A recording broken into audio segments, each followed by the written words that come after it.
16번 문제는 지역지구제입니다. 기역 지문을 잘 볼까요? 지역지구제가 보시는 것처럼 한 문제가 출제될 수도 있고 지문 하나로 출제될 수도 있는데 지문 하나로 출제될 때는 항상 기역이 나와요. 자, 기역에서 키는 법적, 행정적이라는 표현입니다. 어떤 의미냐면 지역지구제는 국토법에서 규정하고 있죠. 국토법에 보면 지역지구제에 대한 구체적인 내용들이 나옵니다. 자, 그러니까 국토법에서 규정하고 있으니까 법적이다, 행정적이다. 자, 두 번째요. 그러면 국토법에서 지역지구제의 목적을 법 조문에 뭐라고 되어 있느냐? 국토의 효율적 이용. 뭐라고 한다고요? 효율적 이용. 그럼 쓰겠습니다. 메모합니다. 요 밑에 뭐라고 쓰느냐? 경제적, 효율적. 그래서 기역은 두 가지 형태로 나와요. 법적이다, 행정적이다, 경제적이다, 효율적이다. 그 말만 보이면 무조건 옳은 지문이다. 이연으로 가보겠습니다. 2종 전용 주거지역이라고 했으니까 공동주택이죠. 그럼 1종 전용 주거지역이라면 단독. 구태 하나 더 푼다면 양호한. 근데 뭐 개론에서는 양호한 주거한 게 큰 의미가 없는 것 같기도 하고요. 자, 어쨌든 여러분들이 공부 시간에서는 중요하게 다루고 있으니까 거기까지 봐두시기 바랍니다. 정확합니다. 뒤것으로 갑니다. 지역지구제가 가지고 있는 문제점이 여러 개 있습니다. 그중에 가장 큰 문제점, 특히 시험 기준으로 볼 때 가장 중요한 것은 지역 간 형평성이 무시된다는 겁니다. 리얼로 갑니다. 중복 지정의 문제인데 한 가지만 딱 기억합니다. 용도 지역 상호 간에는 중복 지정할 수 없다. 그거만 딱 찍어 놓으세요. 다시요.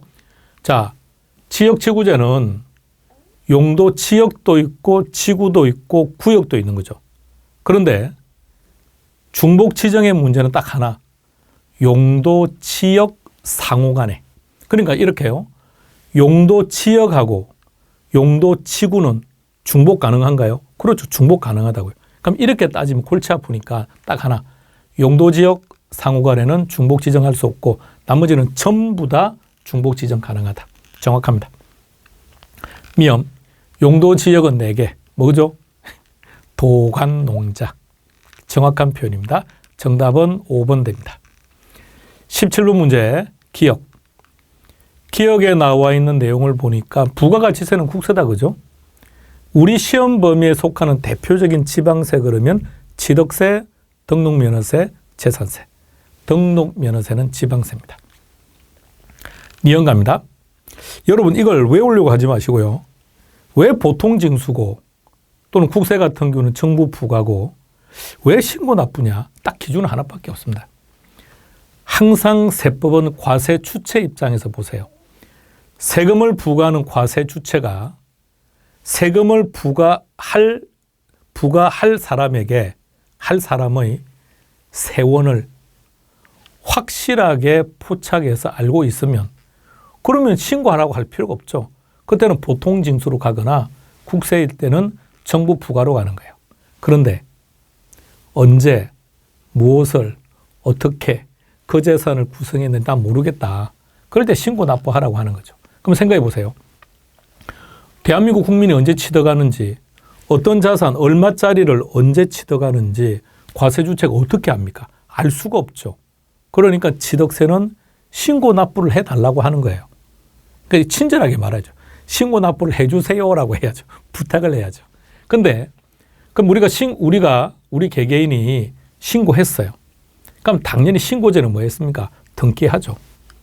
그럼 등기를 했으니까 과세 주체는 어떤 자산이 누구의 것인지 얼마짜리인지를 포착했죠.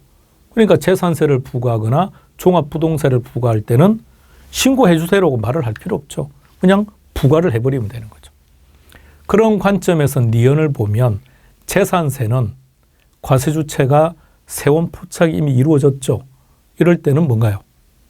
이럴 때는 과세 주체가 부과하면 되니까. 이럴 때는 보통징수. 상속? 아니 대한민국 국민이 언제 얼마의 금액을 상속받는지 어떻게 알겠습니까? 그러니까 신고 납부해달라고 하는 겁니다. 뒤것으로 갑니다. 재산세와 종합부동산세는 보유 단계인데 상속이라든지 증여세 경우에는 취득 단계죠. 리얼로 갑니다. 상속이나 증여는 특히 많이 가진 자와 적게 가진 자로 인해서 상속이나 증여 규모가 완전히 다르죠. 그래서 이럴 때는 누진 구조를 갖는 게 타당하겠죠. 답은 1번 됩니다. 18번 문제 동그라미 기억을 보세요. 여러분, 실현 수익률이 나왔을 때 실현 수익률의 정의, 실현 수익률의 정의가 나오면 키워드는 뭐죠? 달성된. 자, 이렇게 정의가 나올 때는 상관이 없어요. 달성된이라는 단어가 있는지 없는지만 보고 판단하면 됩니다. 근데 지금 기억은 그런 게 아니죠. 그러면 실현 수익률이 시험 지문에 나왔는데 정의가 아니다. 그럼 무조건 틀렸다. 무조건 틀렸다. 그러면 실현 수익률 자리에는 뭐가 나와야 되느냐? 그냥 외우지 마세요. 땡땡 수익률이 들어가면 다 맞아요. 그러니까 꼭 저 자리에 기대 수익률일 필요는 없다는 얘기입니다. 저 자리에 저당 수익률이 들어가도 되고, 그러니까 땡땡 수익률만 들어가면 무조건 옳은 지문이 됩니다. 기억은 그래서 X. 니은 갑니다. 위험 조정 할인율을 여러분들이 딱 만나면 무조건 뭘 찾아야 되느냐? 위험이 크다는 건지 위험이 작다는 건지를 빨리 찾아보세요. 위험이 큰 투자니라 그랬죠. 그러면 높은 할인율 이래 됩니다. 높은 할인율. 다른 거 필요 없습니다. 다시 한 번 더요. 위험 조정 할인율이 딱 있으면 무조건 뭘 찾느냐? 위험이 높다는지 낮다는지. 위험이 높으면 높은 할인율. 위험이 낮다면 낮은 할인율. 이래 됩니다. 뒤것으로 가겠습니다. 황금성 위험. 옳은 지문이라면 지문에는 뭐가 보인다고요? 현금화. 그런 말 없죠? 틀렸습니다. 근데 지문을 보니까 인플레이션 구매력이 하락했다는 말이 보이죠. 그러면 무슨 위험이냐? 인플레 위험입니다. 인플레이션이 있으면 무조건 인플레 위험이에요. 그런데 최근에는 인플레 위험이라는 말을 잘 안 줘요. 너무 쉬우니까. 자, 그래서 인플레가 발생하면 돈의 가치가 떨어지죠. 돈의 가치를 구매력이라고 해요. 그럼 구매력이 떨어졌으니까 구매력 위험이라고도 표현합니다. 리얼로 갑니다. 자, 표현을 한번 잘 봐주세요. 리얼에 위험 회피형인지 위험 선호형인지 뭘 가지고 판단하느냐, 어디에 포인트를 두느냐. 그러니까 위험이 먼저 나와 있는지 수익이 먼저 나와 있는지를 보시면 돼요. 수익이 먼저 나와 있죠. 그럼 위험 선호형입니다. 위험이 먼저 나오면 위험 회피형입니다. 미연 갑니다. 요거 수익률 어떻게 구하죠? 무위험률 플러스 위험 할증률. 다시 어떻게 구한다고요? 무위험률 플러스 위험률. 위험률, 위험 할증률 같은 말이에요. 그럼 여기서 위험률에서 말하는 위험은 어떤 위험을 말하느냐? 체계적 위험을 말합니다. 따라서 옳은 걸 선택하라고 했으니까 옳은 게 없습니다. 답은 1번 됩니다. 19번 문제입니다. 문제를 잘 보세요. 뭘 구하라고 했습니까? 미상환액. 그러면 미상환액을 구하려면 뭐가 필요하죠? 미상환액을 구하는 금융계수는 연금의 현가계수다. 이게 제일 중요한 거죠. 다시 갑니다. 미상환액을 구하는 금융계수는 연금의 현가계수다. 조금 더 정확하게 말하면 잔여기간 동안의 연금의 현가계수다. 이론 문제가 너무 그렇게 나와요. 그럼 똑같이 그걸 계산 문제에 대입하면 되겠죠. 자, 그러면 생각해 보세요. 미상환액을 구하려면 연금의 현가계수가 필요하다고요. 그러면 무엇 곱하기 연금의 현가계수일까요? 저당 지불액. 저당 지불액 곱하기 연금의 현가계수 하면, 자, 좀 적을게요. 적어 보겠습니다. 문제가 대출 잔액 미상환액을 구하라고요. 그러니까 미상환액을 구하려면 잔여 기간 동안의 연금의 현가 계수가 필요합니다. 그러면 잔여 기간 동안이든 또는 상환 기간이든 결과적으로 상환액이죠. 상환액을 원리금 상환액이라고 해도 되고요. 저당 지불액이라고 해도 됩니다. 이렇게 구하는 거예요. 자, 그래서 자료가 이렇게 출제가 되면 여러분들은 빨리 뭘 찾느냐면 저당 지불액이 있는지 없는지, 연금의 현가계수가 있는지 없는지를 찾으셔야 돼요. 그러면 주어진 문제를 보니까 상환기간은 10년인데 5년 뒤라는 말은 5년은 상환했다는 말이죠. 그럼 잔여기간이 몇 년입니까? 5년이죠. 그럼 5년 차 연금의 현가가 있는지 찾아보세요. 5년 차 연금의 현가가 있죠. 그러면 연금의 현가계수는 이미 나와 있네요. 근데 문제는 저당 지불액이 없네요. 그럼 저당 지불액은 우리 보고 구하라는 얘기예요. 여러분, 저당 지불액은 어떻게 구합니까? 저당 대부액 곱하기 저당 상수는 저당 지불액.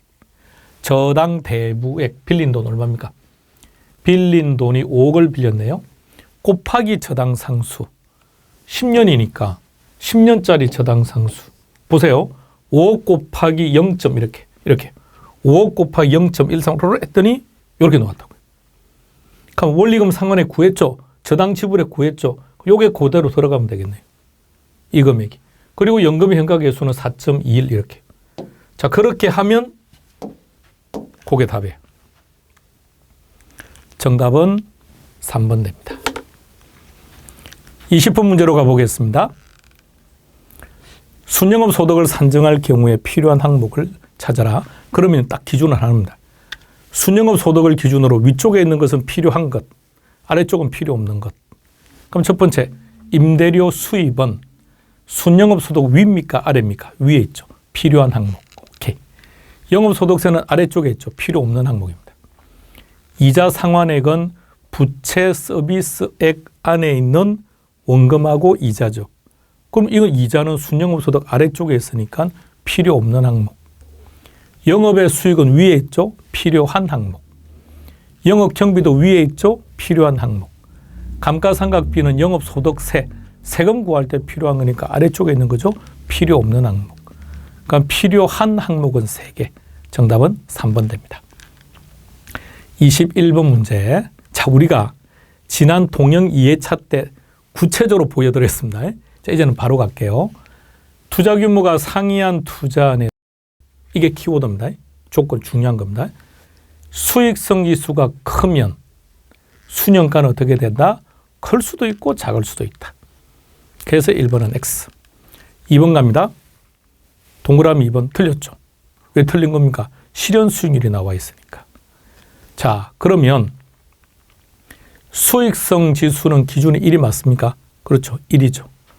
그러면 땡땡 수익률이 나왔으니까 뭐가 나옵니까? 요거 수익률이 나와야죠. 3번으로 갑니다. 수년가나 수익성 지수는 DCF니까 화폐 시간 가치를 고려한다 그래야죠. 4번 갑니다. 수년가는 오로지 하나밖에 없습니다. 5번. 수년제 가치는 가치 합계의 원칙이 적용되죠. 우리가 지난 2회차 때는 뭐 했습니까? 내부 수익률이죠. 내부 수익률은 가치 합계가 적용 안 된다고요. 근데 수년가는 적용되는 거니까 정확합니다. 답은 5번 됩니다. 22번 문제. 자, 우리가 이 문제는 2회차도 했습니다. 2회차는 수익성 지수 구하라 그랬죠. 이번에는 수년가 구하는 건데 똑같아요. 숫자만 약간 바꿔놓은 겁니다. 2년, 1년 차는 1000, 2년 차는 1300. 현재 가치 구하러 갑시다. 1년 후에 일시불의 현가는 0.95. 2년 차는 0.9. 합치면 현금 유입의 현가. 근데 주어진 자료를 보시면 유입의 80%가 유출이라고 했으니까 그럼 수년가는 둘의 차이 나는 금액이죠. 2120에서 1696을 빼면 그게 수년가죠. 그래서 정답은 1번 됩니다. 23번으로 가보겠습니다. 이제 바로 갈게요. 자, 이런 거 다 반드시 찾아야 됩니다. 자, 동그라미 1번 채무불이행률입니다. 그럼 채무불이행률이 나오면 우리는 빨리 부채 감당률을 떠올려야죠. 채무불이행률과 부채 감당률은 첫 번째, 수익을 서로 바꿔서 장난친다고요. 그러니까 좀 유치하지만 채무불이행률이 글자 수가 많으니까 더 위에 있는 수익 뭐였습니까? 유효 총소득이었죠. X. 대부 비율과 부채 비율은 요거는 조금 그림 그리고 판단합시다. 재무상태표 활용하기로 했습니다. 밸런스 시트라고 합니다. 차변에는 자산을, 대변에는 부채와 자본을 기록합니다. 이들은 모두 다 유량입니까? 저량입니까? 저량입니다. 그럼 대변 쪽 이렇게 자본분의 부채, 자본과 지분은 같은 얘기입니다. 그럼 자본분의 부채하면 이거는 부채 비율, 이렇게 자산분의 부채하면 이거는 대부 비율.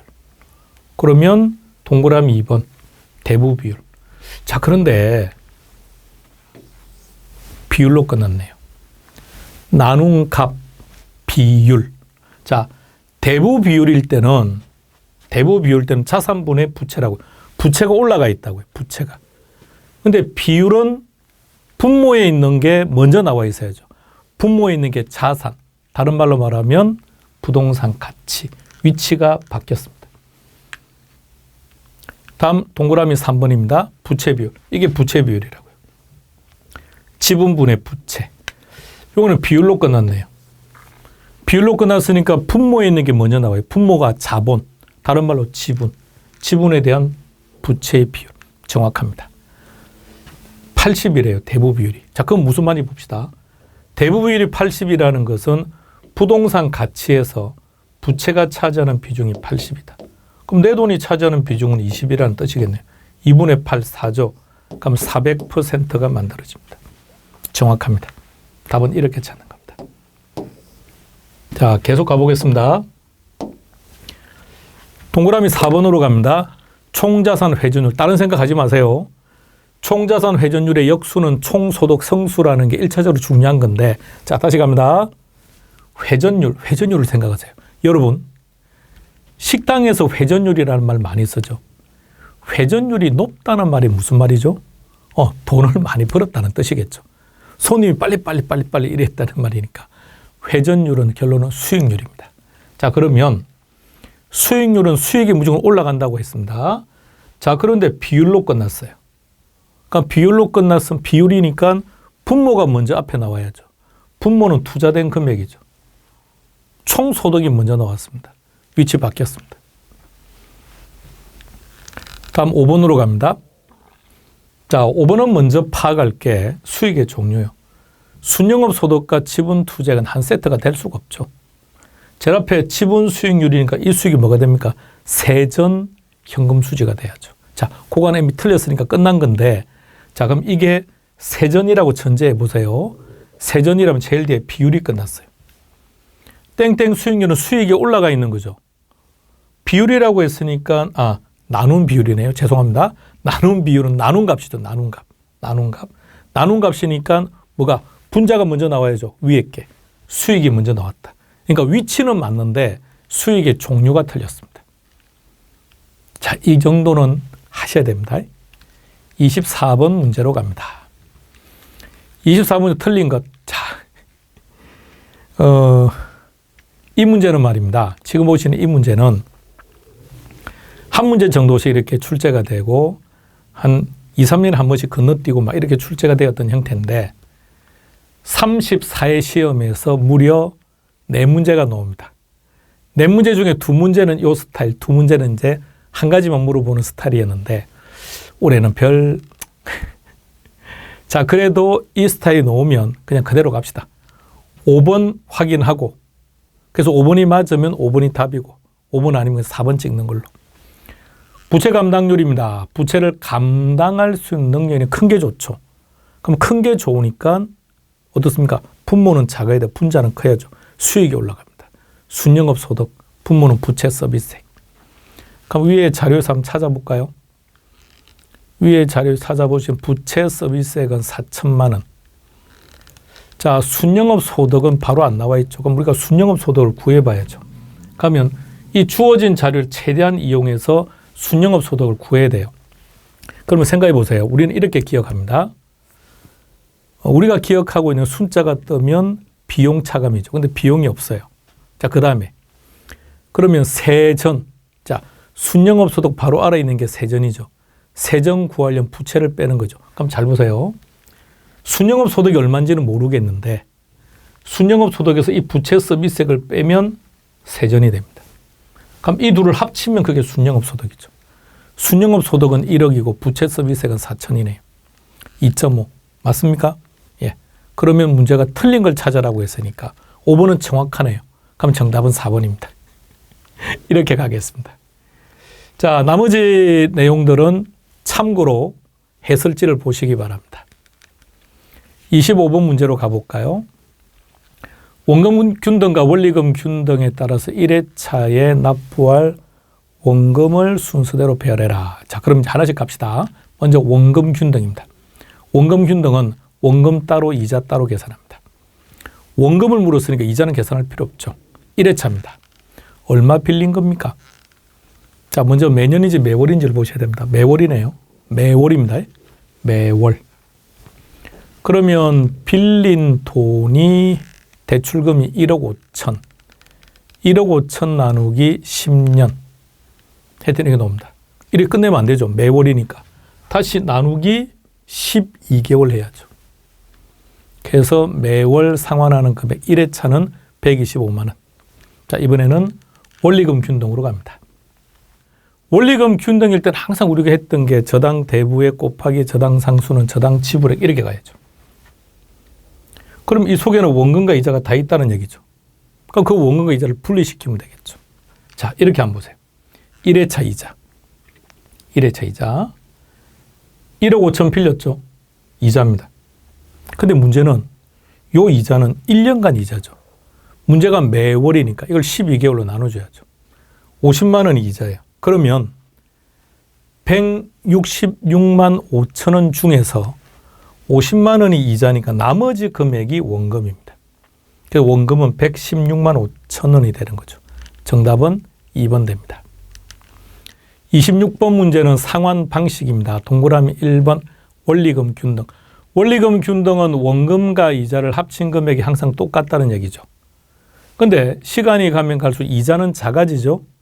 이자가 작아진 것만큼 원금은 많아지는 거니까 결과적으로 매번 상환하는 금액은 똑같다는 얘기입니다. 그럼 지문을 보시면 매기 원금 상환액은 감소가 아니라 증가. 이자 상환액은 감소. 바뀌었습니다.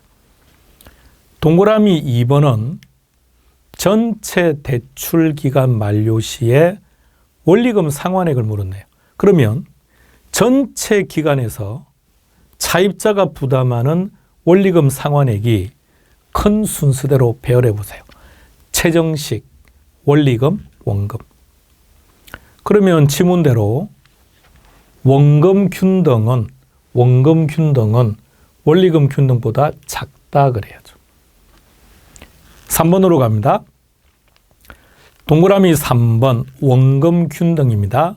매기간 상환하는 원리금 상환액과 대출 잔액. 자, 먼저요. 대출 잔액은 자, 요 방식들, 이 방식들 모두 다 대출 잔액은 작아지죠. 감소하는 거죠. 단지 원리금 상환액이 좀 차이가 있는데 원리금 상환액은 원금 균등은 원금이 항상 똑같죠. 이자는 갈수록 작아지죠. 그럼 이 둘을 합친 원리금은 작아지겠죠. 3번 정확합니다. 동그라미 4번으로 가보겠습니다. 조기 상환. 자, 조기 상환을 하고자 하는데 이때 남아있는 금액, 미상환액이 큰 순서가 어떻게 되느냐? 그 순서가 이 순서하고 똑같죠. 그렇다면 원리금 균등에 비해서 원금 균등이 작다고 해야죠. 5번 갑니다. 이번에는 최정식이랍니다. 대출 잔액이 지속적으로 감소한다. 대출 잔액이 감소하는 것은 이들 상환 방식이 다 동일한 것이고요. 자, 결론 제일 마지막. 다른 방식에 비해서 이자 부담이 어떻게 됩니까? 자, 작다가 답이 될 수도 있고 크다가 답이 될 수도 있어요. 자, 여기서는 크다고 해야죠. 그게 틀린 건데 만일에 작다라고 했을 때 옳은 지문이 되려면 어떤 경우일까요? 이 지문에서 그렇죠. 상환 초기라는 단서가 붙으면 돼요. 상환 초기에 이렇게 붙으면 작겠죠. 근데 전체 기간, 상환 초기라는 말이 없으면 전체 기간을 말을 하니까 전체 기간을 놓고 보면 커집니다. 정답은 3번 됩니다. 27번 문제로 가볼까요? 1번 한국주택금융공사가 하는 일을 적어 놓은 겁니다. 참고로 좀 보시고요. 2번 갑니다. 2번은 MPTS래요. MPTS는 모두 다 누구라고요? 투자자. 2번은 MBB입니다. MBB니까 모두 다 발행자. 동그라미 4번은 MPTS니까 지분형 정권이다. 그죠? 지분형이니까 부채로 표기되지 않는다. 정확합니다. 다음 동그라미 5번으로 갑니다. MPTB. MPTB는 생각해야죠. 두 가지 형태를 다 가지고 있으니까요. 자, 그러면 조기 상한 위험만 바라보지 마세요. 그러니까 위험이 보이니까 자꾸 싫어한다고 해석하면 안 되니까. 조기 상한 위험을 부담하는 자가 원리금 수취권을 가져가죠. 즉 수익을 가져간다고요. 그럼 수익은 투자자가 좋아한다, 싫어한다? 좋아한다. 투자자가 좋아하는 것은 투자자, 투자자가 싫어하는 것은 발행자. 이렇게 가야죠. 정답은 5번 됩니다. 28번 부동산 투자회사법입니다. 최저자본금 준비기간이 지났으니까 여기서 말하는 자본금은 최저자본금. 자기는 70억 이상, 위탁과 기업 구조조정은 50억 이상이니까 정확합니다.